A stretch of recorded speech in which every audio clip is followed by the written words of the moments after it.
There are certain ideas that sound extreme until the infrastructure to make them real begins appearing in ordinary life. For most of human history, the idea that a person could be blocked from buying or selling because he lacked a certain mark sounded like symbolism, a religious image, a warning about power, a way for ancient people to describe control using the language they had available to them. But technology has a way of turning metaphors into systems. I am not here to tell you that every new digital tool is evil. That is too simple, and simple thinking is usually expensive. A digital identity can be convenient. A digital payment system can reduce fraud. Cameras can make a neighborhood safer. Artificial intelligence can improve productivity. Stablecoins can make settlement faster. A proof that you are a real human being may become useful in a world full of bots, deepfakes, and synthetic voices. Every one of those things has a reasonable explanation on its own. But I have learned in business and investing that the danger is often not in one piece. The danger is in the combination. A match is not a house fire. Gasoline is not a house fire. Dry wood is not a house fire. But put them together in the wrong room and you have a very different situation. That is how I look at the digital control grid being discussed today. One piece is programmable money. One piece is digital identity. One piece is surveillance hardware and data infrastructure.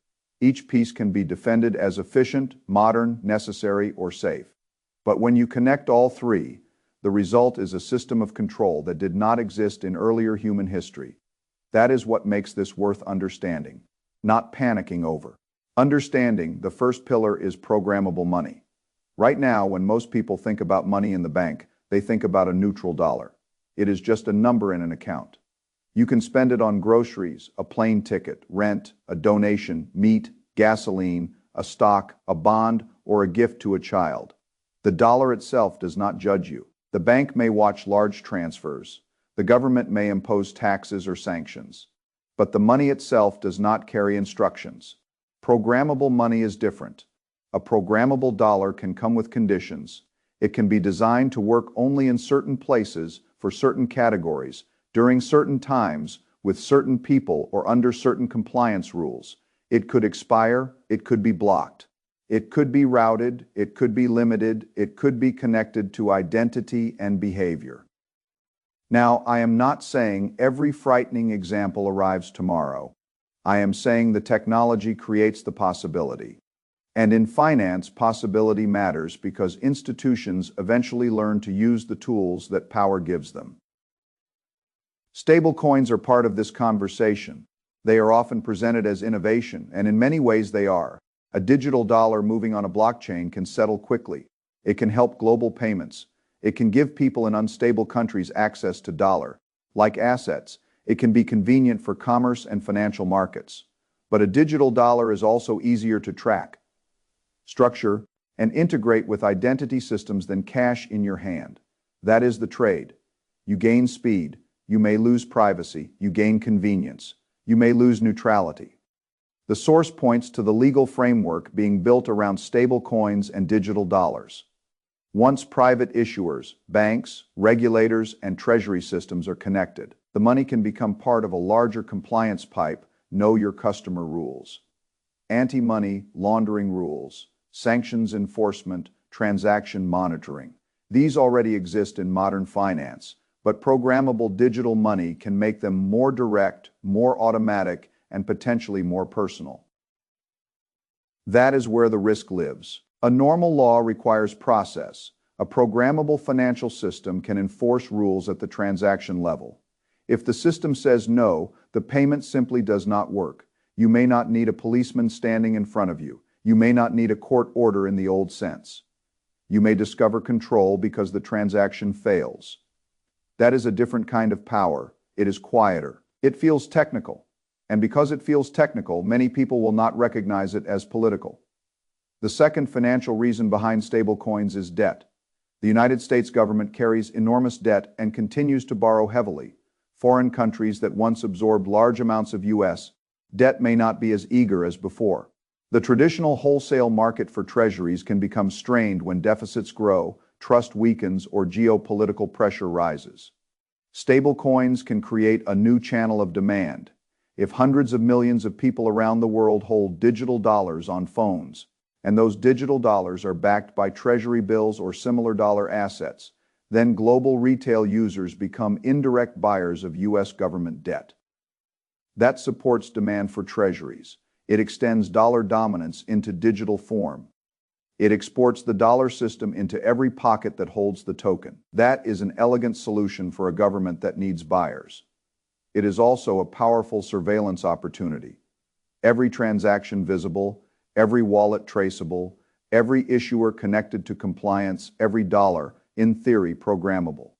If you were designing a system to preserve dollar power while monitoring the movement of money, stable coins would be very useful. That does not mean every stable coin is a weapon.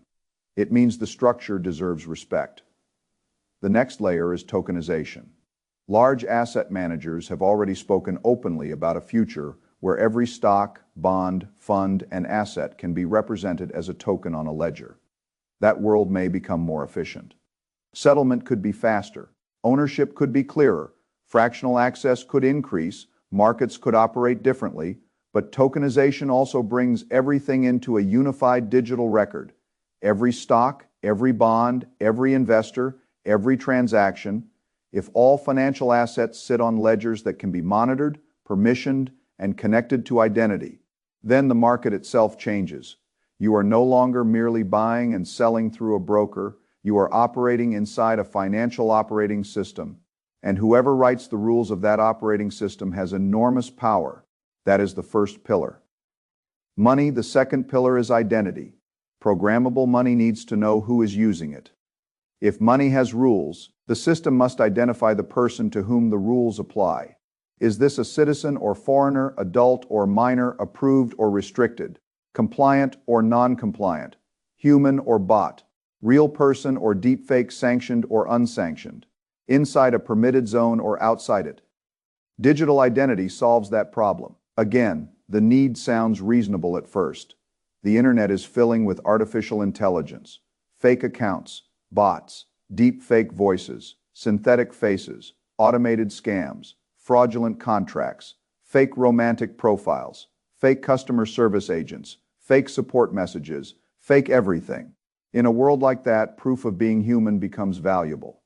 This is why a company co-founded by Sam Altman created World ID in the Orb, a silver device that scans the iris of the eye to create a unique biometric proof that a person is real. Millions have already signed up voluntarily. The sales pitch is simple. In the age of AI, prove you are human in a privacy-preserving way that solves a real problem. But it creates another. A password can be changed, a credit card can be replaced, a bank account can be closed. Your iris cannot be swapped out for a new one. Biometric data is different because it is tied to the body. Once collected, it becomes a permanent identifier, even if a company promises privacy today. Policies can change, laws can change, governments can demand access, hackers can attack, acquirers can buy the company. Future executives may not share the same principles as the founders. You must think in decades, not press releases. Digital identity is already becoming normal at borders. Facial recognition, fingerprints, biometric gates, passport systems, airport verification. People accept it because travel is already stressful and convenience feels like relief. A faster line can make people surrender a great deal. That is how these systems usually spread, not by force at first, by convenience. Use it for dating so you know the person is real. Use it for contracts so you know the signer is real. Use it for video meetings so you know the speaker is not a deep fake. Use it for commerce so the seller knows the buyer is verified. Use it for government services so benefits are not stolen. Use it for voting, banking, healthcare, travel, school access, workplace access, and eventually almost everything else. Each use case sounds reasonable together. They create dependency. Once digital identity becomes the key to modern life, not having it becomes a kind of exclusion. The system does not need to punish you loudly. It can simply make life impractical without the credential. That is the power of infrastructure. When the bridge is the only way across the river, the bridge operator becomes very important. Now connect digital identity to programmable money. Every transaction can be attached to a verified person. Every verified person can be assigned permissions. Every permission can be changed. A social credit system does not need to be announced in frightening language. It can begin as risk scoring, fraud prevention, safety, eligibility, health status, compliance, trust, and financial integrity. Those words sound softer. The function can be similar. China has already demonstrated forms of behavior, linked access. People can be restricted from flights, trains, loans, or business formation based on blacklists and compliance systems. Many people in the West say it cannot happen here because our political culture is different, perhaps. But I have learned not to rely too heavily on cultural self-flattery when the incentives and technology point in a different direction. If a system can measure behavior, attach it to identity, and connect it to money, the temptation to govern through that system will grow. The third pillar is hardware. Money and identity do not enforce themselves in the physical world. They need cameras, towers, satellites, sensors, phones, data centers, artificial intelligence, and platforms that can combine information into a single picture. This is where the story becomes more concrete. There has been a massive build-out of AI infrastructure, energy demand, cameras, satellites, cell towers, smart devices, and data centers. The optimistic explanation is simple. The world needs more computing for AI. Companies want productivity. Consumers want better services. Data centers are the factories of the intelligent age. That is partly true, but the same infrastructure that powers chatbots, image generators, and business automation can also power surveillance, behavioral scoring, spatial tracking, and real-time compliance. Data is not moral. It serves whoever controls the system. Spatial control means the ability to know where people are and act on that information. Dense cell tower networks, Wi-Fi location systems, satellite connectivity, smart cars, and connected devices all make it possible to locate and monitor activity at a level earlier societies could not imagine. If your money can be programmed and your identity is verified, then location becomes another rule. This payment works only within a certain area. This vehicle cannot operate beyond a zone. This benefit expires if you leave a region. This account is restricted until you satisfy a requirement. This ticket fails because your identity status changed. This transaction is denied because your behavior score dropped. Again, I am not saying every example arrives tomorrow. I am saying the architecture makes such examples technically feasible. And technical feasibility often becomes policy possibility. Cars are part of the hardware conversation too. Newer vehicles increasingly contain remote systems, driver monitoring, connectivity, and software controls. Some safety features may prevent impaired driving. That sounds good. Nobody wants drunk drivers killing families. But the same remote control logic can raise deeper questions about who can disable mobility, under what conditions, and with what oversight. When a car becomes a computer on wheels, control of the software matters. Now, who turns all this data into usable intelligence? This is where Palantir enters the story. Palantir was built to fuse data from many sources and turn it into actionable insight. Government data, military data, intelligence data, financial data, health data, images, spreadsheets, records, signals, patterns. It helps institutions see connections across enormous data sets. That can be useful. It can help fight terrorism. It can help manage logistics. It can help detect fraud. It can help militaries understand battlefields. It can help governments organize chaotic information. But the same ability can also create the unified profile of a person, a community, or a population. Once different data streams are fused, the system can see not only what you bought, but where you went, who you interacted with, what you signed, what services you used, what benefits you received, what health credentials you had, and what risk category you were placed in. In The Lord of the Rings, the Palantir was a seeing stone. It allowed distant vision. That name is symbolic, whether one likes the symbolism or not. In the modern world, the seeing stone is data fusion, and the more data that flows into it, the more powerful it becomes. Now put the three pillars together. Programmable money controls what money can do.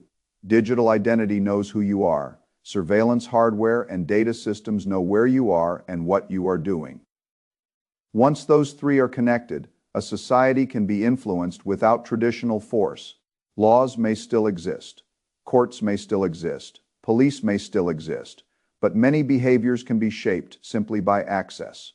You can buy, you cannot buy. You can travel, you cannot travel. You can enter, you cannot enter. You can transact, you cannot transact. Your token works, your token fails. That is why some people connect this to ancient prophecy. I do not need to make a theological claim to understand the financial and political structure. The structure itself is enough. The source also points to crisis as the accelerant. This is important. Most societies do not accept major control systems during calm periods. They accept them during fear. The pandemic proved how fast governments can introduce emergency powers. Digital health certificates, contact tracing, workplace rules, travel restrictions, and access requirements when fear is high. What would have taken years of debate arrived in weeks. Some measures were temporary, some infrastructure remained. That is how crises work. They create a new normal, and even when the visible emergency fades, the systems built during it often stay available for the next emergency. A financial crisis can do the same thing. If supply chains break, food prices rise, gasoline rises, consumer confidence collapses, debt markets strain, and foreign buyers reduce demand for U.S. debt, policymakers face a terrible choice. Defend the currency or save the bond market, raise rates and risk breaking debt markets, or cut rates and risk weakening the dollar. In such moments, central planners become eager for tools that allow more control. A digital financial system offers tools. A stable coin system can expand treasury demand. A programmable money system can target stimulus. A digital ID system can determine eligibility. A surveillance system can enforce rules. Tokenized assets can move through approved rails. A crisis provides the excuse. The infrastructure provides the method. The public fear provides the consent. This is not new in principle. Power has always expanded during emergencies. What is new is the precision. Earlier governments could tax, regulate, censor, or police. Modern systems can potentially deny a transaction in real time. They can monitor at scale, they can score behavior, they can combine financial, physical, and digital identity into one operating environment. That is the new part. Now, how does this affect markets? First, companies building the grid can become very profitable. Palantir, data center companies, AI infrastructure firms, cybersecurity firms, biometric identity companies, stablecoin issuers, blockchain infrastructure, surveillance hardware providers, semiconductor companies, energy providers, and cloud platforms may all benefit from the build-out. Whether one likes the social implications or not, capital often flows toward the builders of the new system. Investors must be honest about this. A company can be socially controversial and financially successful. A technology can be useful and dangerous. A stock can rise because institutions need the product even if citizens should ask hard questions about how it is used. Second, tokenization could reshape asset markets. If stocks, bonds, funds, and other assets move onto programmable ledgers, the firms controlling custody, identity, compliance, tokenization, and trading rails may become extremely important. The market could become faster, more global, and more integrated. It could also become easier to monitor and restrict. Third, stable coins can support demand for short-term government debt. If digital dollars grow, issuers may hold large reserves in treasury bills. That creates a structural buyer for government debt. In a world where deficits are large and foreign demand is uncertain, this matters. Follow the collateral behind the coin. It may tell you who benefits. Fourth, the build-out requires enormous energy, AI data centers, surveillance systems, tokenized financial rails, biometric networks, cloud infrastructure, and real-time analytics consume power. This can create demand for electricity, grid upgrades, natural gas, nuclear power. Transmission, data center real estate, cooling systems, and semiconductor hardware. Sometimes the best investment in a digital future is not the app, it is the electricity behind it. Fifth, the dollar itself may be managed through this transition. If debt is too large, governments often prefer forms of devaluation over explicit default. Asset prices rise in nominal terms, stocks rise, real estate rises, Gold may rise, hard assets may rise. People may think they are becoming richer while the currency quietly weakens. That is why markets can rise during monetary stress. The stock market may not be celebrating prosperity. It may be discounting currency debasement, liquidity injections, or the belief that policymakers will save the bond market by sacrificing purchasing power. When the unit of account weakens, the price of assets in that unit can go up. That does not mean everyone becomes richer in real terms. It means the measuring stick shrank. This is one reason I believe ordinary people must think carefully about what they own. If the future becomes more digital, more monitored, and more inflationary, then sitting entirely in cash is not safety. Cash may be convenient, but it can be debased, tracked, restricted, or slowly eaten by inflation. Productive assets matter, hard assets matter. Diversification matters, privacy habits matter, legal compliance matters, optionality matters. I would not tell a person to run into the woods and abandon the financial system. That is usually bad advice. The modern economy still runs through banks, markets, businesses, taxes, property rights, and digital tools. A person who cuts himself off entirely may become poorer and less effective. But I also would not tell a person to be naive. A prudent person keeps some assets outside any single platform. A prudent person understands digital identity risks before surrendering biometric data casually. A prudent person uses strong privacy practices. A prudent person avoids unnecessary dependence on one bank, one app, one payment rail, one country, or one currency. A prudent person owns productive assets rather than only promises. A prudent person watches who is building the infrastructure and who benefits from it. A prudent person asks whether convenience is quietly being exchanged for control. That is not paranoia. That is risk management. The world has moved from the industrial age toward what many call the intelligent age. In the industrial age, factories, oil shipping, and machines determine power. In the intelligent age, data, identity, computing, energy, and payment rails may determine power. Whoever controls the rails controls the traffic. And in a digital economy, the rails are invisible to most people. That makes them more important, not less. This is why I always come back to the same principle. Do not look only at the object. Look at the system around the object. Do not look only at the dollar. Look at the rules attached to the dollar. Do not look only at the ID. Look at what the ID unlocks or blocks. Do not look only at the camera. Look at the database behind the camera. Do not look only at the stock price. Look at the capital flows, government contracts, and infrastructure demand behind it. The surface is for spectators. The system is for investors. The religious language around this subject will make some people dismiss it completely. That may be a mistake. You do not have to share the prophecy interpretation to see that programmable money, biometric identity, and surveillance infrastructure are being built. You do not have to believe every dramatic claim to recognize that the combination of these tools concentrates power. A serious person separates evidence from theater. The evidence is enough.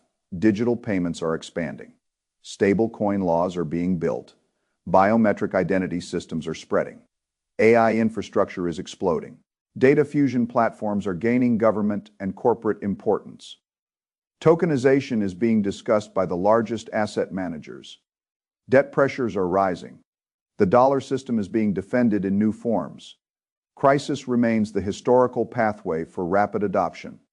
Those are real themes. Now, what does one do? First, do not panic. Panic makes people buy foolish hedges, believe every rumor, and abandon productive assets. The world is complex, and not every digital system becomes tyranny. Some tools will be useful, some will improve life, some will reduce fraud, some will make commerce easier. We should not become people who reject every invention because it can be misused. Second, do not sleepwalk. Sleepwalking is how people surrender everything one convenience at a time. Third, own assets that can survive currency debasement, productive businesses, real estate bought sensibly, essential infrastructure, energy. Some hard money or scarce assets if appropriate, diversified global exposure.